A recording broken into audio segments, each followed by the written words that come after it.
Hi guys, today I make a video tutorials about how to replace battery for Ibook laptop.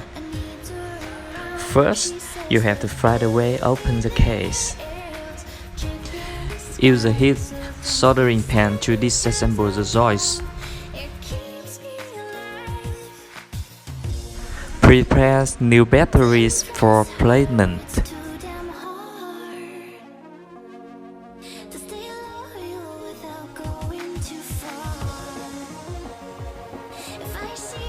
And now, you just need to solder the batteries together.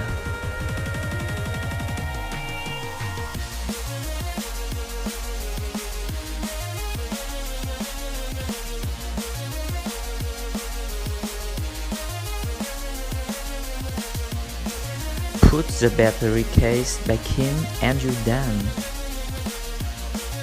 Thanks for watching my tutorial video. I'm Peter Wu from Vietnam.